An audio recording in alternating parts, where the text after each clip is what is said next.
हाँ जी गुरमुखो, वाहिगुरू जी का खालसा वाहिगुरू जी की फतेह। अज तुहानूं धारणा दसांगे। एक वीर पुछ रहे सन, शरण विचारो मन रे प्रभ की। शरण विचारो मन रे प्रभ की। शरण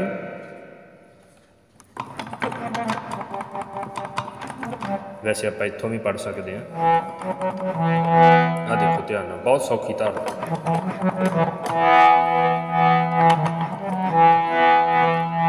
आ सुर ते आ जाना, 1 2 3, ठीक है जी।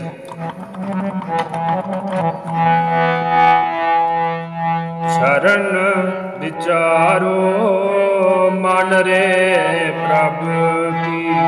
आ देखो ध्यान नाल, शरण शरण शरण शरण, ऐ करके आना वापस, मैंने भुलेखा लग गया थोड़ा जिहा।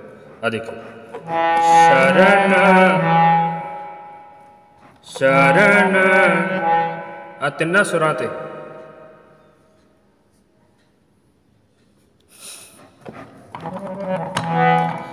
तिन्ना सुरां ते कहना शरण शरण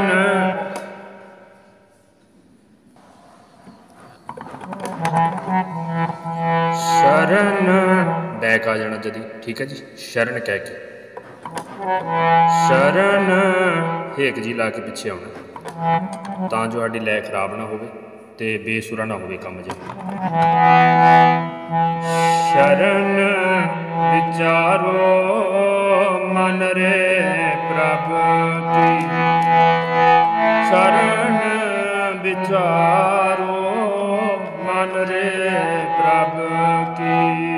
देखो ध्यान नाल एक बारी, शरण विचारो विचारो, शरण विचारो मन रे प्रभ की। शरण विचारो मन रे प्रभ की। आ सुर तो भी लै सकते हो जो आप मुड़ के आना। शरण विचारो मन रे प्रभ की। शरण विचारो मन रे प्रभ की। दोबारा फिर देख लो एक बारी, शरण विचारो मन रे प्रभ की। आही 3 सुरां ते कहना, देख लो, शरण विचारो मन रे प्रभ की। हाँ, शरण विचारो मन रे प्रभ की। फिर अंतरा, आ देखो ऊपर आ जाना, इत्थे आ जाना, मन रे प्रभ की शरण विचारो। मन रे प्रभ की शरण विचारो।